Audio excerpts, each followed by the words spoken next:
موجودہ حالات کو دیکھ کر لگتا ہے پاکستانی معاشرے میں آنے والی نسلیں جو چیز سب سے زیادہ مس کریں گی وہ ہے اعتبار۔ بہت جلد متاثر ہو کر اعتماد کرنے کی عادت ترک کر دیں، چاہے وہ جلدی میں کیا ہوا اعتماد آپ کی یقین کی حد کو ہی کیوں نہ چھو رہا ہو۔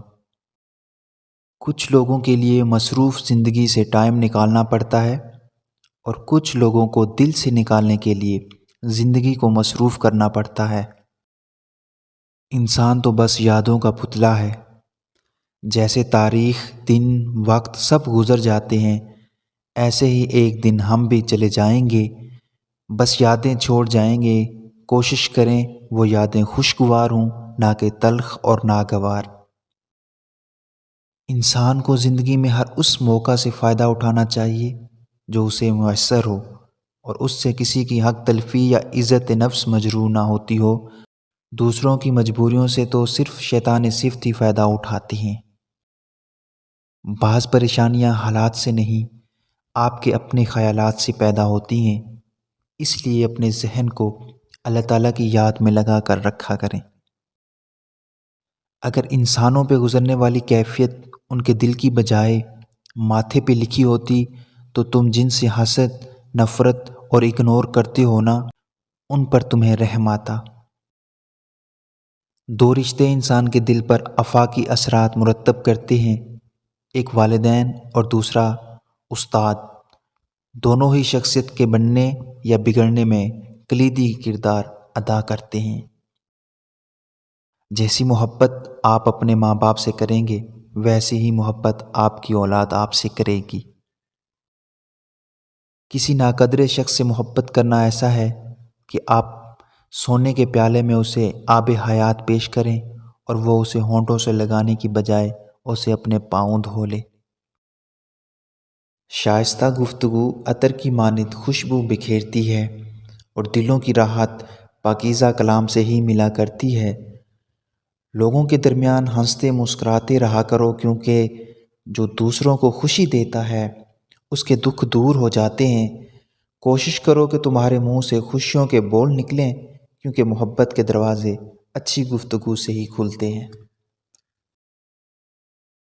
زندگی ہمیں ہر وہ چیز تو نہیں دے پاتی جس سے ہمیں محبت ہو، البتہ جو لوگ ہمیں صدقے دل سے محبت کرتے ہیں وہ ہمیں مکمل زندگی ضرور عطا کرتے ہیں۔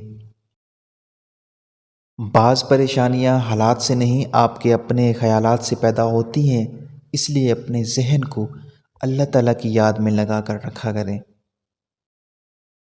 شکر ادا کرنے کی وجہ نہیں ڈھونڈنی چاہیے، بلکہ عادت ڈال لینی چاہیے، کیونکہ شکر گزار بندوں سے اللہ تعالیٰ بڑی محبت کرتا ہے۔ جب کوئی انسان ناراضگی دور کرنے میں پہل کرتا ہے تو اس کا ہرگز یہ مطلب نہیں ہوتا کہ وہ غلط تھا، بلکہ اس کا مطلب یہ ہے کہ اسے انا سے زیادہ رشتے عزیز ہیں۔ انسان زندگی میں میسر ہر شے کی کمی کے ساتھ ایڈجسٹمنٹ کر سکتا ہے، مگر دینے والا اگر محبت یا عزت میں ذرا سی بھی کمی کر دے تو وہ ناقابل برداشت ہوتی ہے۔ جب دعا کرو تو دوسروں کو بھی یاد رکھو، ہو سکتا ہے کسی کے نصیب کی بہت سی خوشیاں آپ کے حرف دعا کی منتظر ہوں۔ لوگ تمہارا حسب نسب اور حیثیت دیکھتے ہیں اور اللہ تمہاری نیت دیکھتا ہے۔ قرآن مجید نے قوموں کے عروج و زوال کی جو تاریخ بیان کی ہے، اس سے معلوم ہوتا ہے کہ قومیں جب بھی دین سے دور اور آخرت کے محاسبہ سے بے نیاز ہوئیں، یا کسی قوم میں اصلاح احوال کا جذبہ پیدا نہیں ہوا، تو وہ ہمیشہ ہمیشہ کے لیے برباد ہو گئیں۔ چیزوں کی اہمیت نہیں ہوتی، وہ کبھی نہ کبھی مل ہی جاتی ہیں۔ صرف انسان ہی ہیں جن کا کوئی نعم و بدل نہیں ہوتا، وہ دوبارہ نہیں ملتے۔